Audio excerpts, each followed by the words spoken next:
Have you been there a while? I moved back here 15 years ago, 16 years ago. Yes. Wow. Yeah.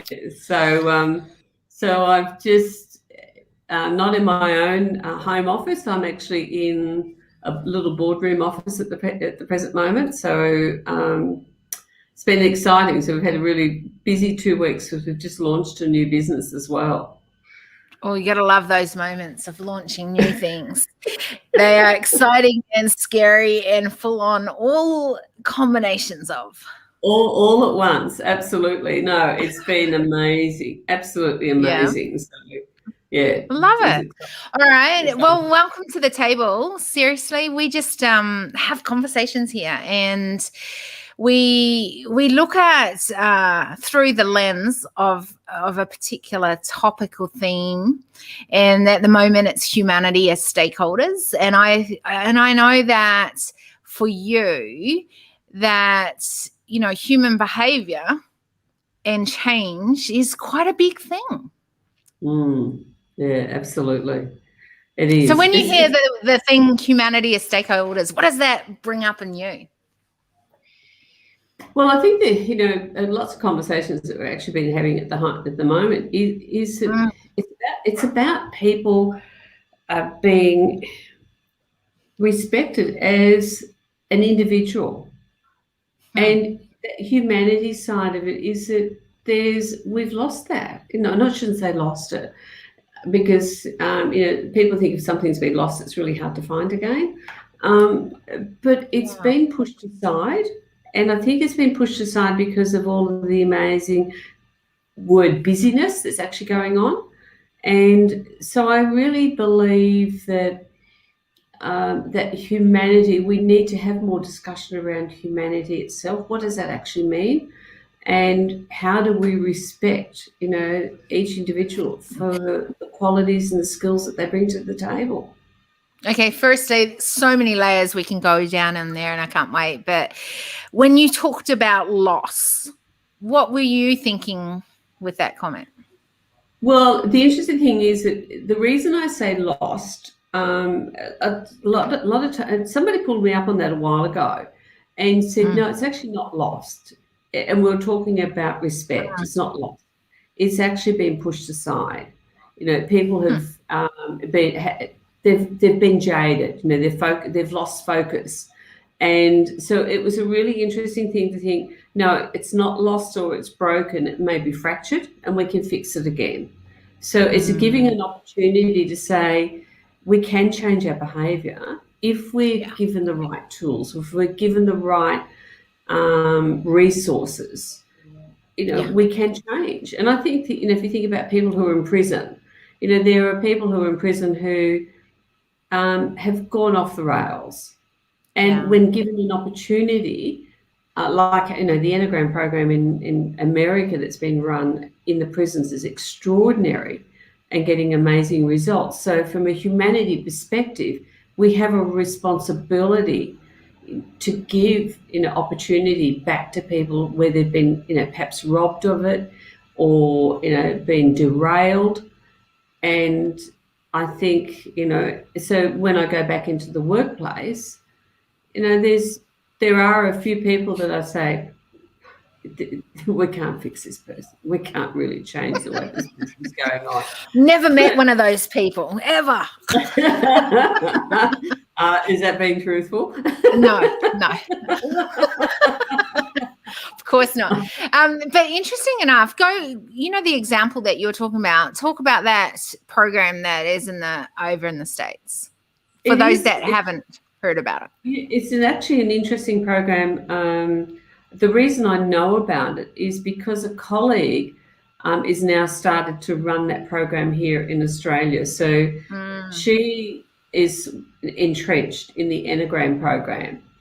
And so to upskill her and their business further and the people that work within their business yeah. is that they then went to America to have an understanding about the Enneagram and how the program is being used in jails to educate, change people's Mm, behaviours and give people an opportunity to grow and have an understanding about, being on the wrong side of the track and do they want to continue on that wrong side? Because when they get out of jail, they 90% of them end up back in jail because they're going back out and doing the same old thing again.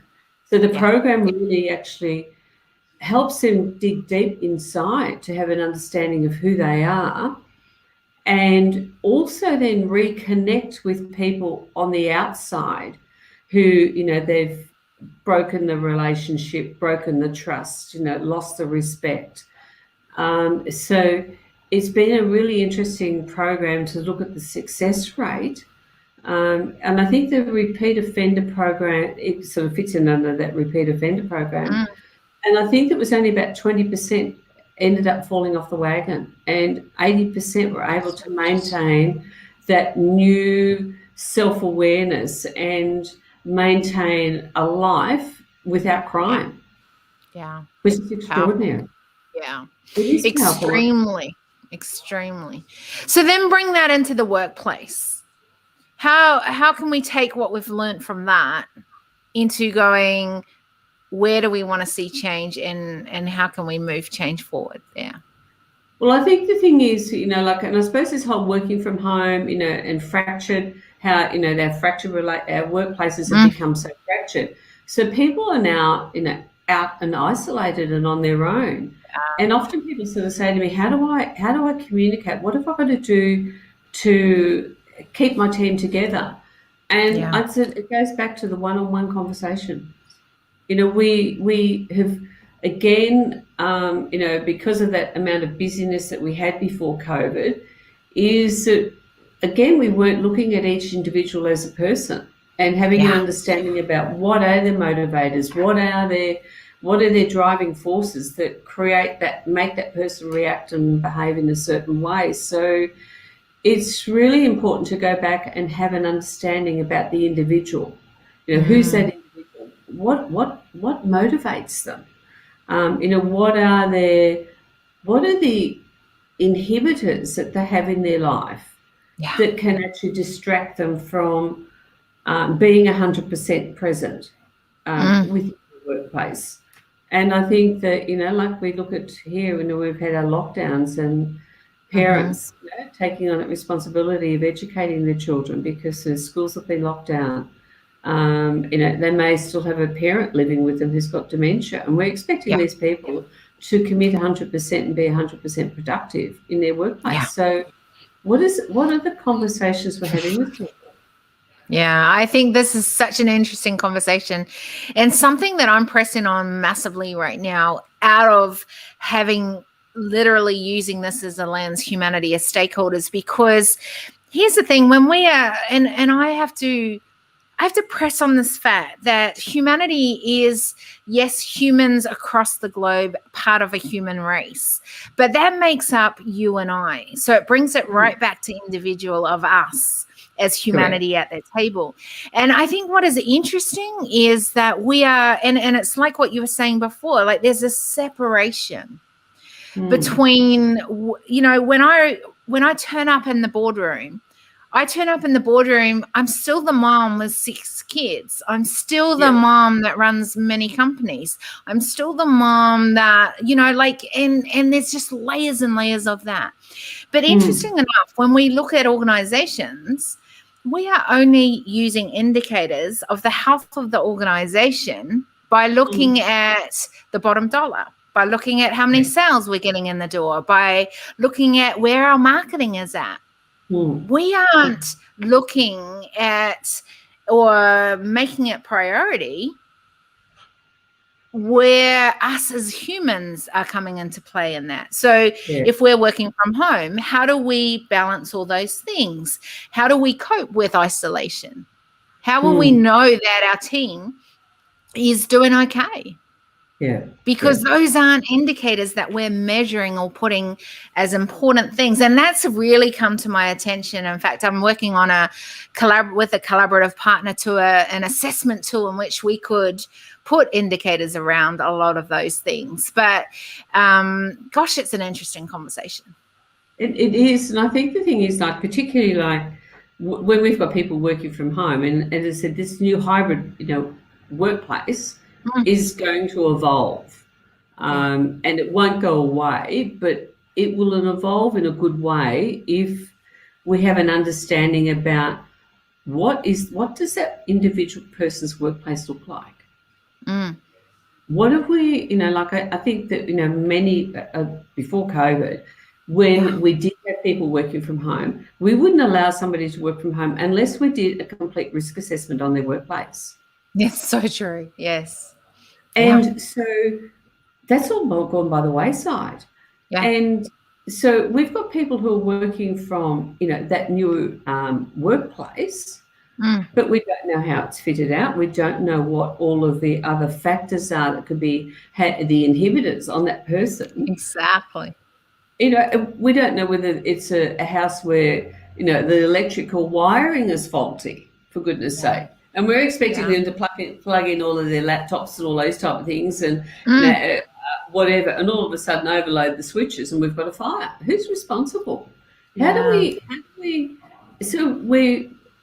it's about creating a safe environment as well, and making sure that our people, can go and sit at a desk or a table and be comfortable and productive in a way that in a way that respects, their contribution as well, and their lifestyle or their being. Yeah. How do we make environments safe? Like in all reality, what is a safe environment? How do we curate those spaces? And that's a really interesting question, because we also have the privacy legislations out there that says, well, you can't ask an employee that particular question because it's a breach of privacy. So we've actually got a whole new realm of getting an understanding about having that conversation with that person, saying, I know that I'm going to be asking you some questions which you may feel like that I'm stepping over the line. Invading your privacy, Privacy. But I need to be able to do that so that I know that I'm providing, as your employer, as your manager, that I'm providing you a safe workplace. Interesting. Here's the thing, though. We are having to navigate these new things and go, okay, well, you said hybrid's not going away. It's going to be part of and I totally believe it will be as we continue forward. But we're stuck in a lot of biases or conditionings or systems of old school. So how do we get those things catching up with the needs that are really humanity needs right now? Yeah. It goes back to the CEO of the organisation. It goes back to the business owner. It goes back to those that are in a leadership role. And I think that where the danger is right now is that we've got a lot of people who are in leadership roles who have evolved into that role because they were a good worker.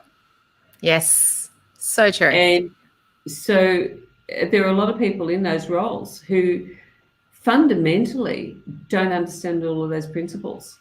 And so they're going into these situations blindfolded. Yeah.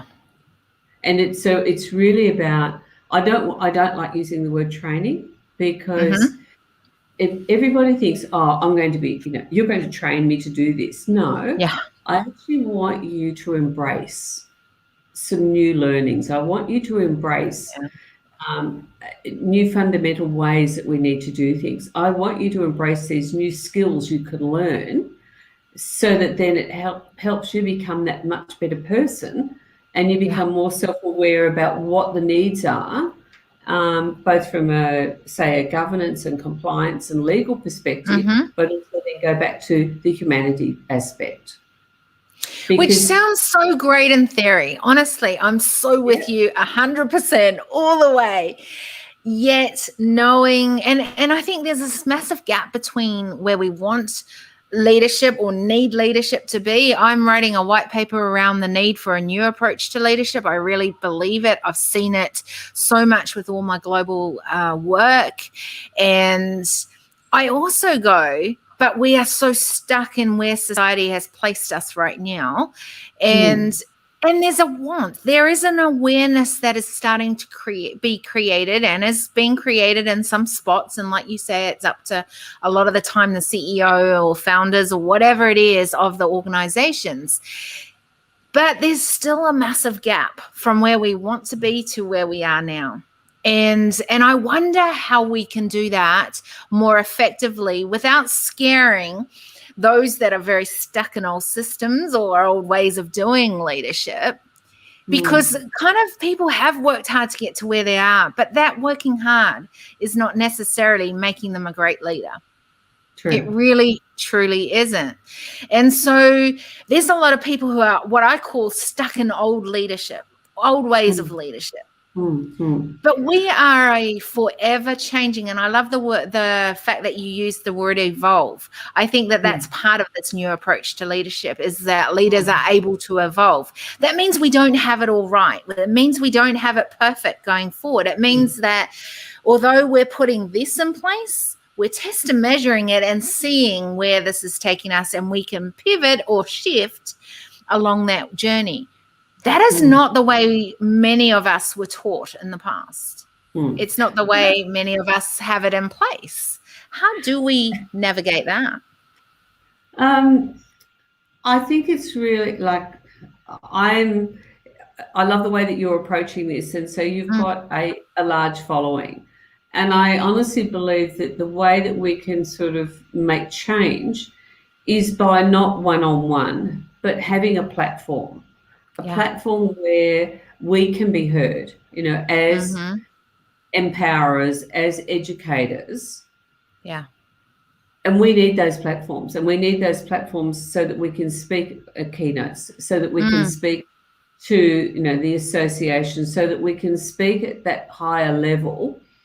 And that then filters, down through, organizations. And I still believe, like the fish rots from the head. If we've got a CEO who doesn't value, the individual that they have in with their business as like they are the widget. They are the ones that are turning over, the productivity, the income that you get on the return that you get in your business.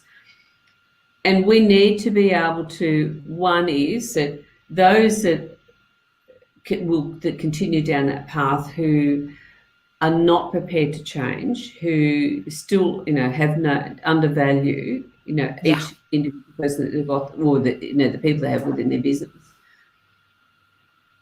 And as hard as this is, we need those people to be held accountable in a court of law, and that needs to be out there. It needs to be.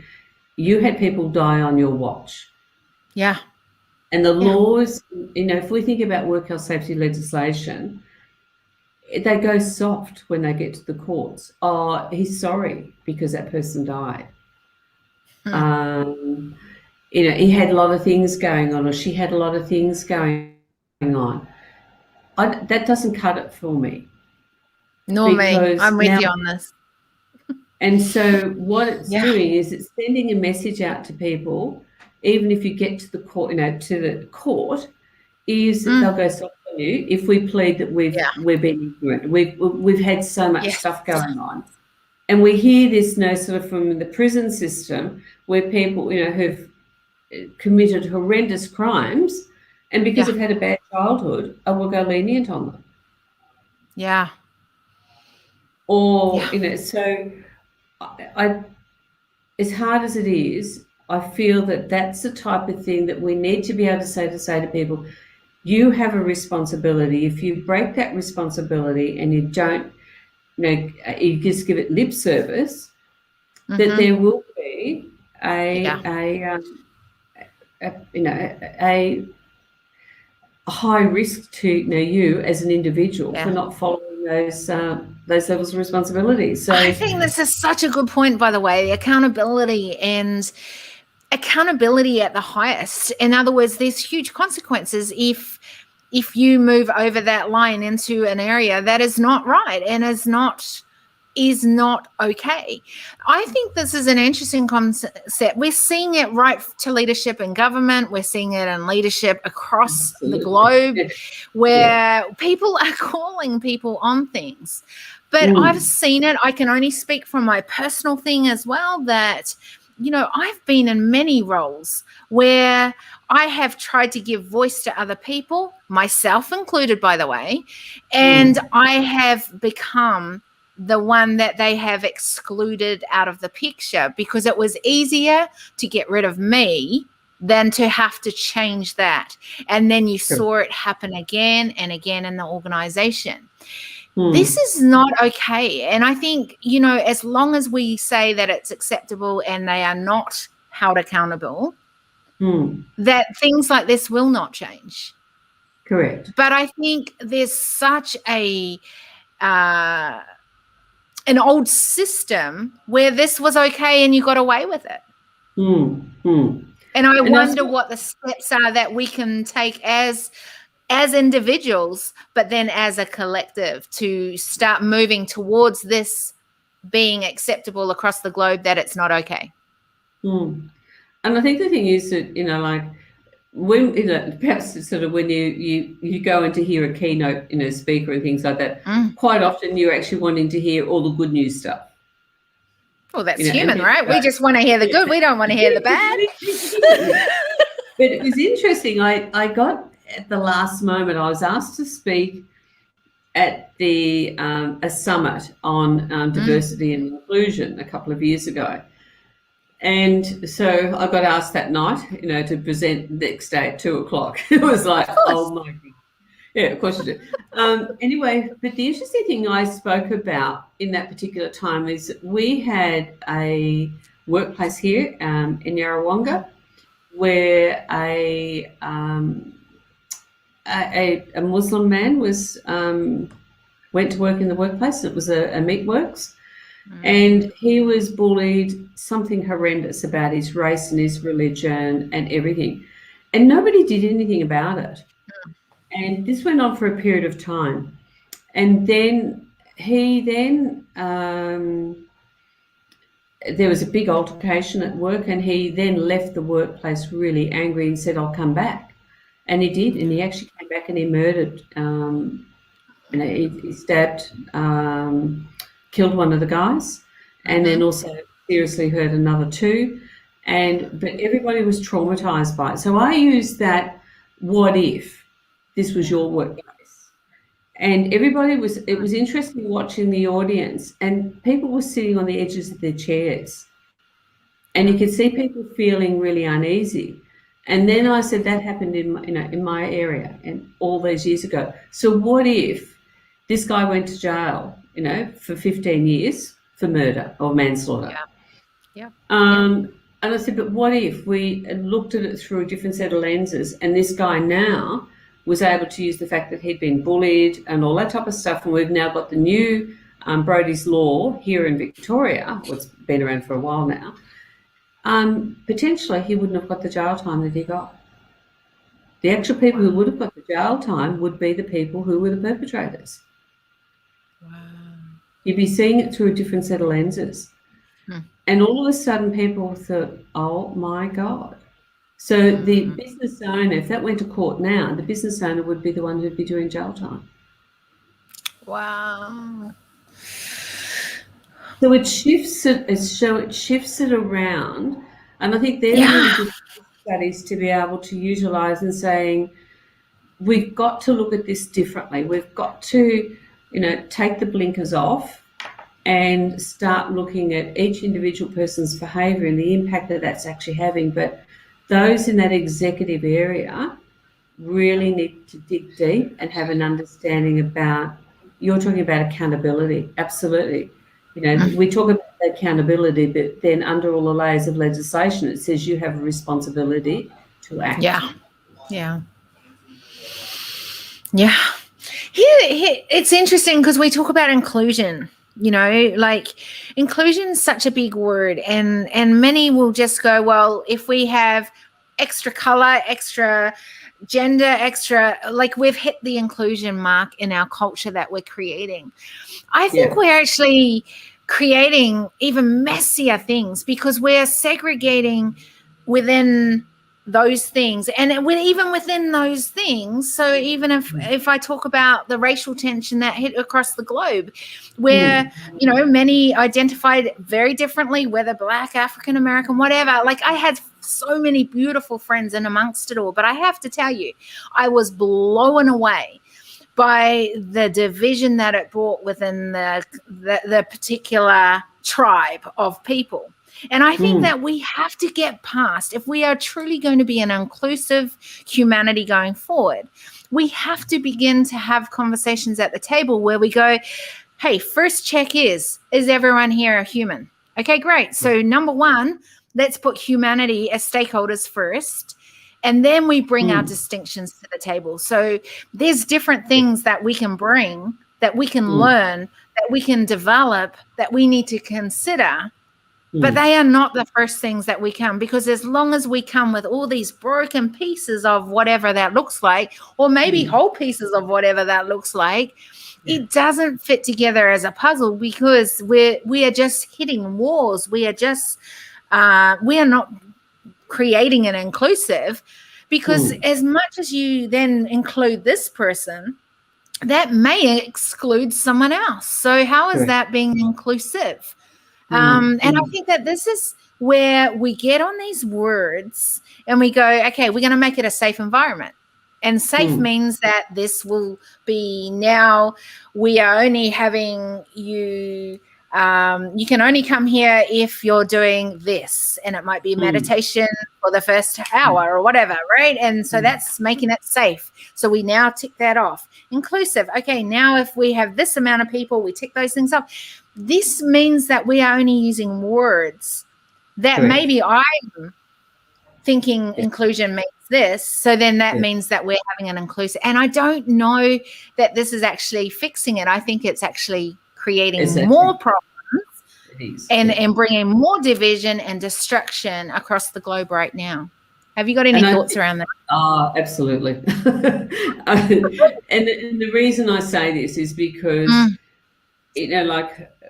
I have people say to me, "Oh, we do the training every 12 months, or we do the training every 2 years." So everything is a tick box. It's a check box, and that's exactly what you were saying there before. It's a check box. So when we, the legislation changed so that now, if you've got 100, I can't remember what the number is, but it was, let's say, I'm going to use the word 120. If you've got 120 staff within your business, now you must have a balance of female and male within your business. Yeah. Now, does that mean we're just ticking a box? But are we filling the roles with the right, highly skilled person to do the job? No, we're not. And so people are missing out because of that. And I think if we can, honestly say, this is the role that we need, and this is the attitude that we're looking for, and this is the skill set that we're looking for. If we sit down, and I don't care whether they're black, brindle, whatever, as long as that person is capable of doing that job, then they get that job. Yeah. And it was an interesting one when I was running some training a while ago before COVID hit. It was in house, and we were talking about some roles. And one of the people in the training room turned around and said, "Oh, well, whenever we go for a reception staff, it has to be a young female." And I said, "So why?" "Oh, well, it was like, that's the way we've always done it." Okay, so what happens, and I know the business very well, and I said, "So what happens if it was a nice young gay man? Yeah. Why would he not be employable?" And it was like, it opened up such an amazing conversation within the room that people were going, "Well, okay." So then they were asking her why. And we went through the whole process, and it was really interesting. So I had a phone call from the director of that company the next day, because she'd gone back into the workplace and said, "Now, listen here, we've been hugely biased within our recruiting. Yeah. And and he said, and so he rang up and he said, you know what? Now I'm going to have somebody that is, you know, a 67-year-old male who's, you know, it was just interesting. And he said, but it was such it opened up their eyes to how that they had actually been biased, they'd been discriminating, all the way through, you know, that process. And I hear this many times. So if we go back to that whole inclusion, is you're not being inclusive when you start to let those biases and let those perceptions get in the way of hiring the right person for the job. Yeah. And I think, you know, and that's part of what I talk a lot about in the need for a new approach to leadership, is that we are using lenses. Old school leadership was, we told people, this is the 3 principles. This is how you be a great leader. This is what you do to be building out the culture that you want. And instead of using lenses in which we ask questions, and like you say, it's like, so we can individualize it rather than say, this is the only way to build it out.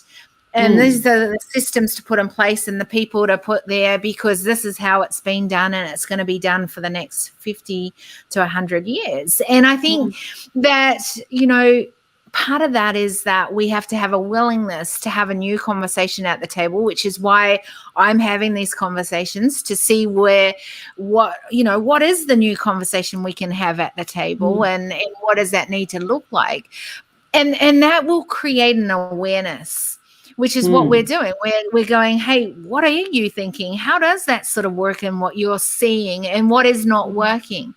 But I think that then it becomes this place that, and, you know, and many are saying, yeah, we're willing to have this new conversation. What is interesting about this new conversation is, or a different conversation, is that it gets uncomfortable. It's not always that easy to have. It's not always that we're going to agree at the table. And I think that in a lot of culture and what we're building out in organizations right now is a really tricky place for many CEOs or leaders or whatever to be able to navigate that. It's quite an interesting one, because again, there's a lot out there at the moment around sexual harassment, sexual assault, and so forth. Yeah. And it's really interesting, I think, when we start to look at that. And I think, you know, like the new legislation has just come down at the moment around respect. I know from the Human Rights Commission. So I haven't read the document yet. That's landed on my desk last night. So, you know, even that is going to change the discussion that we have with people, and how do we approach people? How do we have a conversation with somebody whose appearance is not meeting our expectations, and are our expectations far too high? All of that. So there's a whole range of new nuances. Or is our focus on expectations been all wrong, or are not going to be beneficial for where we need to go in the future, right?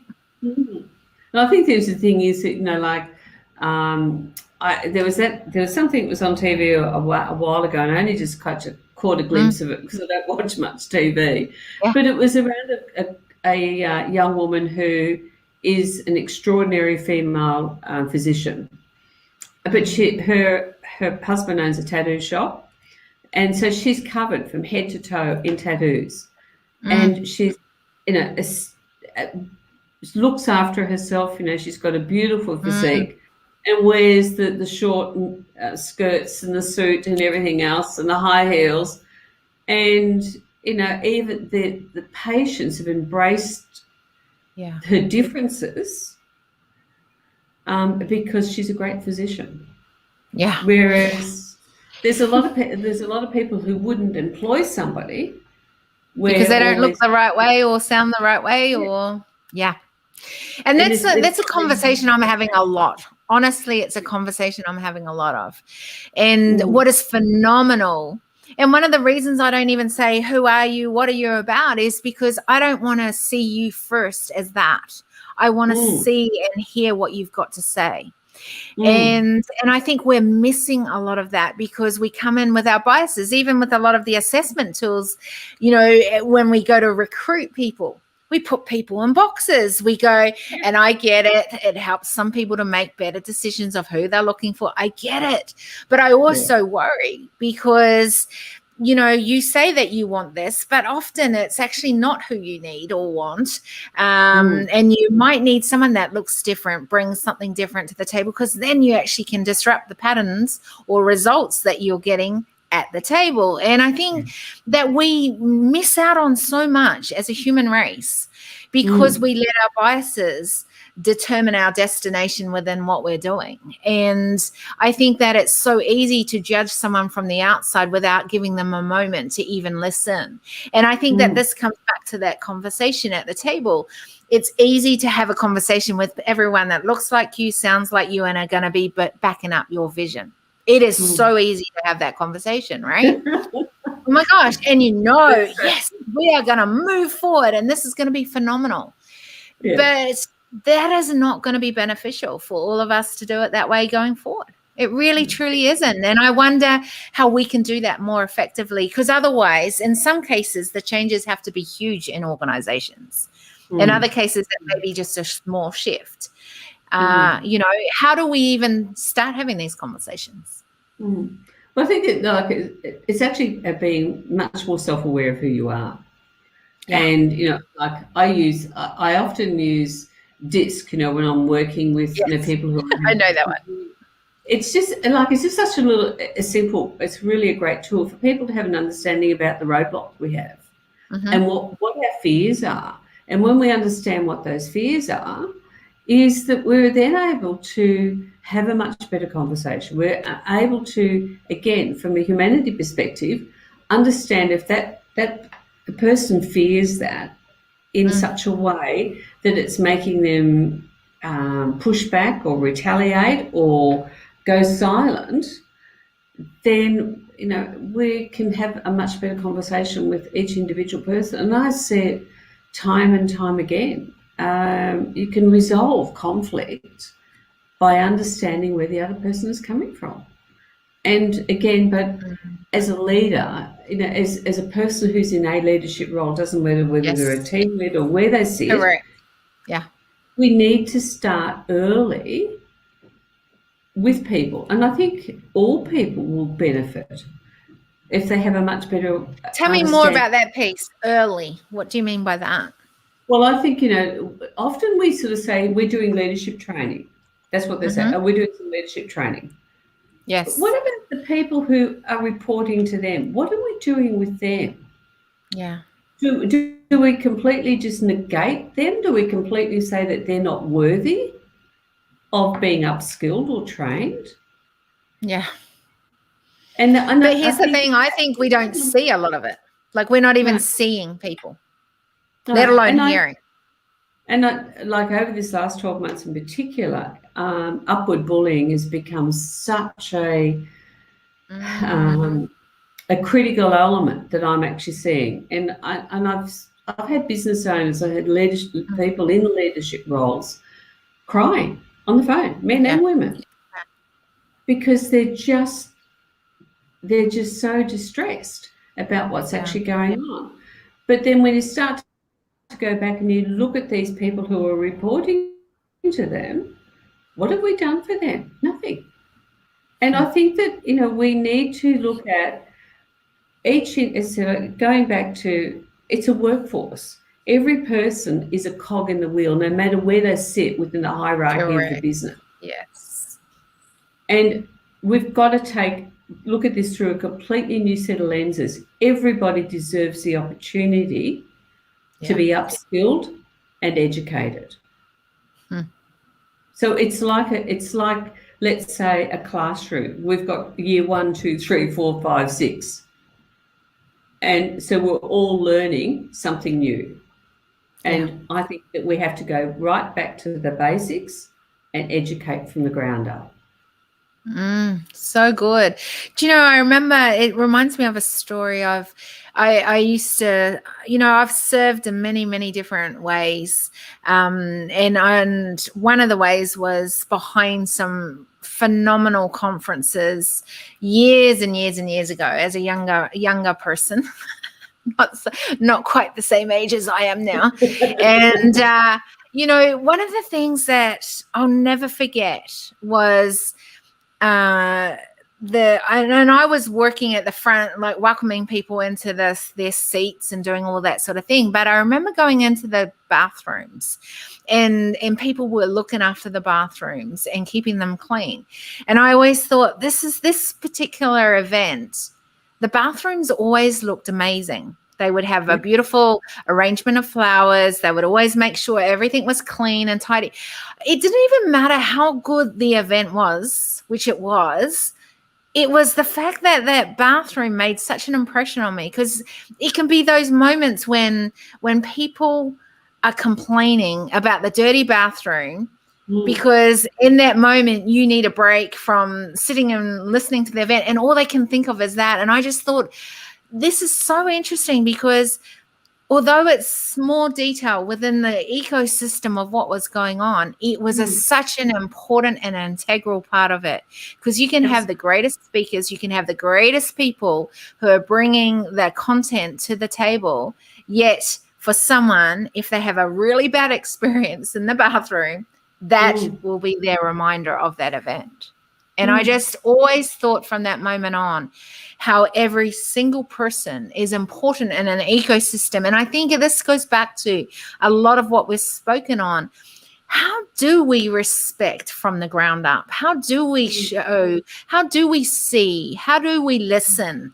That maybe we're not listening, at top leadership up the top there, who are, not on the ground, not in amongst the trenches. And in fact, one of the things that I have done over these last few years is, when running companies, is actually being a part of on the ground to see what it was like to be running a team on the ground, to being involved in the meetings on the ground. And it has been the biggest learning curve that I've ever done in my life. And it's grown so much me as a leader to ensure that I am thinking of it as a whole ecosystem and reminded about that.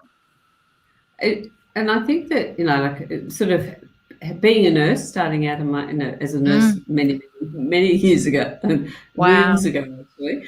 And I think the interesting thing was, in that ecosystem, we were all such an integral part, from when we were doing our training through to when we became qualified, and now our roles changed within the hierarchy.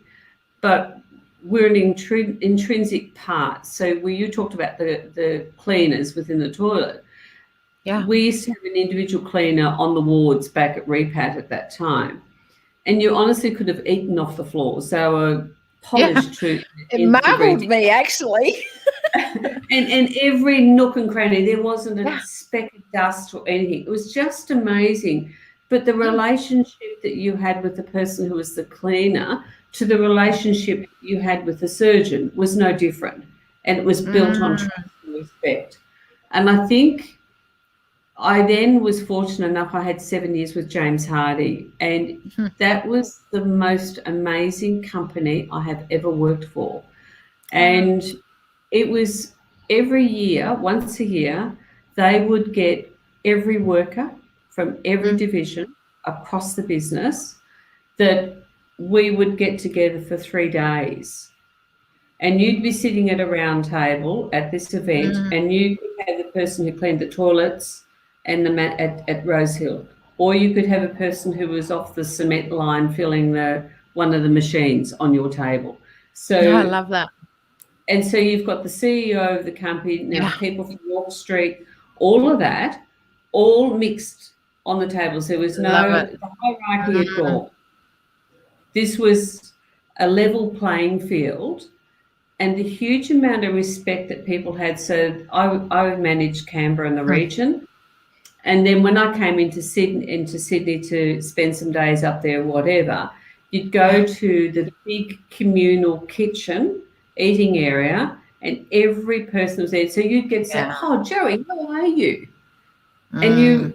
So the relationship that we had within that organisation was real. And so I believe, I get really goosebumps about it because I've learned Yeah. so much about being with James Hardy. And that's what we need. So we hire for attitude. Mm. That is the number one fundamental thing. Is that Yeah. person got the right attitude and they've got the right values? Are those values in line with the values that we have within this business? And if they are, then I'll hire them. Mm. I love Because that. and so if we start at that Mm. ground level, and that's our hiring process all the way through, we will build a culture. We will build a Yeah. culture that's based on respect. It is inclusive. We're not giving it lip service. I love that. Yeah. And And it's so important, right? yeah, and we were so educated. So everybody, the sharing of knowledge was incredible. As I said, I've never come across a company that have ever done that before. Mm. Mm. That's so powerful. I love that. I love hearing that it's often in the little simple things to be reminded of doing those things, like bringing everyone together. And, Mm, it doesn't matter who you are, you've got a mm, seat at the table. And I think that that's how we bring humanity back as stakeholders in businesses, companies, and organizations. I really truly do, is that we give people a seat at the table. We see people. We have to see people, though. And I'm really strong on this right now because I'm seeing a lot of times where and I've actually come across this year in a situation myself where someone said, "I never even saw you at the table." And I mm, was like, wow, in 2021, mm, for someone to be still saying that, mm. that breaks my heart. That Yeah, and not only was it because it was me that was involved in that, but it broke my heart yeah, because I go, wow, yeah. what have I been knowing all these last how many years? What if, and it brought up so many other things. But I thought, wow, if you can't Mm, see me, who else are you not seeing here right yeah, now? absolutely. And Absolutely. that's what broke my heart more than anything. Mm, mm. Because they're And missing out, aren't they are. they? And here's the thing. Then you're not seeing the value that I add. So Yeah. why would I keep doing something if you're not seeing the value that I'm adding to the table? So, Mm, and I think that is where we miss out too, because you are not getting the most effectiveness out of people in the team if they're feeling that way, or if it's things like that are happening. So there's so many, layers that really come down to simple things of, are they even getting a seat at the table? And are we listening and mm, seeing? And then mm, what are we doing with that conversation? And I think that that's the next piece, which is always the piece of ownership as us as an individual, then, us as a collective as well. So, mm. it's just, there's so many things that we can start diving down when we just have a conversation around it. And I Yeah. think, for me, it's always, I know it can feel really big. Talking about Mm, global space can feel really big for many people when I'm having mm, that conversation, and I go, bring it back to you. What could you do? What's in your hand, or what are you building out in the culture that you're building out within your organization? What is mm. one shift you could do? Because guess Yeah. what? That shift will start moving you in the right direction. And I think for me personally, that's always the best thing, is to go, if you had the ultimate, what could it look like? Mm, Now mm, let's go back to our starting point and going, mm. well, what's capacity? Okay, your capacity is small right now.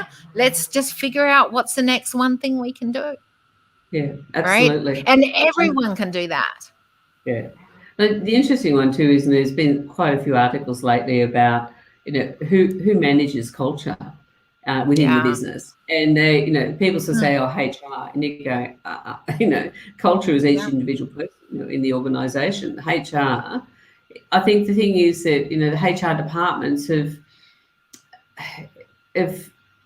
they've done themselves an injustice and an inservice as well, over the period of time. And I don't say it lightly, and because I've often had to go into organisations and try and remedy, some of the complaints and investigations that have fallen by the wayside, and people have, self-harmed and so forth because of it. And, they can't fix it. And I believe that, again, as I said, unless people have got their feet firmly planted under the table and feel like that they belong, it doesn't matter where they are within the organisation, we're not going to, have that impact and have that change. And so if you've got that CEO who's the top, that totalitarian, it's going to be an uphill slide. That's such an interesting concept you just said then, the whole sense of belonging. And I think you're spot on. You're really spot on that one. Where, if we don't feel like we have that sense of belonging, then we really don't even feel like we should be at that table, or that we've got anything to add to that table, or that, I think that's such and this has come to this part of the conversation where I always ask, everyone a particular question. I'm going to ask it, and then I'm going to ask you the question. But I'm going to take that, like that whole concept, and I kind of want to filter it out a little bit of going that sense of belonging. How do we, ensure that each person in the organization does have this sense of belonging? What do we need to change, or how to be more effective to be able to ensure that this is a truth, not just a thing that we're talking about, right? And I just wonder how we do that as individuals in an organization better. And I want to be thinking of that in all the ones that I'm involved with. How can we do that in a more effective way? Like, I'm taking that from our conversation today, because I think that that's something that is easy if you're excited about a vision. Like, we can all belong to a vision that's exciting, that we get behind, and I wonder when it's a vision that is something that you've joined in on because you saw it as a meeting the needs that you had at that time, but now you're in there for the long haul. How do you get that sense of belonging, or how do we as a company help you to realize? And maybe they're not to come on that journey with us further. Maybe it's time to leave, or maybe it's like, how can we help them grow and get to that next level where they take more ownership of that sense of belonging? I don't know. I think it's such an interesting concept, and I'm looking forward to sort of filtering that out more. And while I say that, you were going to say something? Yeah, no. It was interesting. I had a chat with somebody yesterday, and it was, and I think that, and he asked me a question yesterday: what is the biggest promise you can make? And that was really interesting, and I thought, wow, okay, what is my biggest promise that I can make? And I was sort of thinking, I was lining that up with my purpose. But I think, if we go back to what you were saying there before, if we're able to sort of say to an individual person, when we're perhaps in that hiring process, is, what's your purpose? Yeah. I actually do ask that. I say, what is the longer thing? What are you about? Like, I want to actually know bigger and further beyond why they're even applying for it. Yeah. And so therefore that purpose may fit your vision or their vision, for your vision for a moment. And then you also say, look, okay, we know that we've got you for 3 years. Yes, so exactly. What is it that we can do to help you reach your next level, reach your purpose? And so I love that. Again, what we're doing is that people sort of say, oh, if we're going to provide them some education, things like that, oh, that's a waste of money. But it's not, because they give their all, they give 110% when they believe that somebody believes in them. Yeah. And when we value that contribution that they can make. And I think that comes back to the table. Sorry, I have to say, I think that comes back to the table when we look at humanity as stakeholders. It is showing value to each one that is at the table. Yeah, and I think we have to go back to, I'm dead set against 12-month reviews, all that type of stuff. That's just a whole lot of codwash, And I know, I'm sure that you've been there, is that, you're thinking, oh my gosh, performance review, oh God, I'm going to get hit over the head on something, I'm sure. So I like to have 10-minute conversations with my staff once a week. Mm-hmm. How are we going? What are we doing? What can I help you with? So good. Mm-hmm. That process, so that we're in constant discussion. Yeah. And then I think the thing is that, what have you agreed to? And you hold people accountable. I need to be held accountable. Yeah. Just as much as you need to be held accountable. Yeah, exactly. If I said I'm going to do it, have I done it? Yeah. Yeah. Therefore, so good. That's your culture. That's so good. I love it. Okay, so if anyone wants to know more about what you do and connect with you, what's the best spot for them to do that? They can jump to my website. So it's maureenkind.com.au, or just reach out and give me a phone call. So do you want that phone number now, or do you want to? Go for it, because this will be recorded and then go in later. Okay, 0437 022 246. Perfect. Do you want to repeat it again? Because I'm dyslexic, and if I'd heard that, I would have never got any of that. I'll go slow. My father used to say to me, Maureen, slow down with the numbers. Seriously, for a dyslexic person, numbers are the worst things to hear. So it's 0437 022 246. Perfect. Love that. So it's come to almost the end of the broadcast. I'm going to ask you the question. What are you taking from our conversation today? What am I taking? I think I'm just thinking, I love the way that you're talking about humanity and trying to look at how do we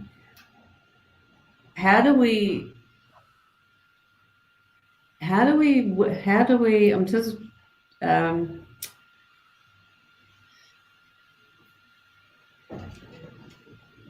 I'm thinking I sort of want it to sound really meaningful, but that for me, just sound whatever. It doesn't have to be meaningful. So from a humanity perspective, it's actually embracing the all. It's not. It's being, and I think taking. I love the fact that you talked about how inclusive is being used in a format that's destructive. Yeah. And I think that I love the fact that we're talking about all of leadership. Yeah. But again, and I like the fact that you're using the term, we have to look at it through a new set of lenses. And that's my favourite. We have to take the blinkers off and, look outside. And if it, we will become, sometimes we'll be challenging the change that's out there. We will be afraid. And that's okay, because fear, sometimes actually gives you a time to look at, well, okay, fear brings out a new challenge. Brings out new opportunities, brings out new ways of doing things, because you can't now go across the river because the bridge has gone down. So I have to get across that river. So I have to think of other ways that I can build the bridge or the swing or whatever it might be, to get across the river. So there's various ways that we can do it. Yeah, I love, even though fear and risk and some of those things of having those tough calls, those difficult conversations, it's not nice sometimes. It's not fun. But what I love about it is that it creates the opportunity for a disruptiveness of a pattern that is not necessarily serving us going forward. And that excites me way more and drives me way more than the fear does away from it. Because I go, if we truly... What I love about inclusion is that we're having a conversation around something that has needed to be having a conversation around for a long time. I just think that the way we're having that conversation and what people are normalizing that as a conversation is not necessarily even asking the right questions or putting things in place that are going to be sustainable for humanity going forward. Same with ethical. I think that we need to have a lot of ethical conversations within our cultures that we're building. But ethical means that we use a product from something, and there's so much more and layers to all of these things. Same with diversity. I don't talk about diversity. I talk about distinctions, because I think there's a lot of negativeness within diversity. Diversity as a word itself means that it's divided.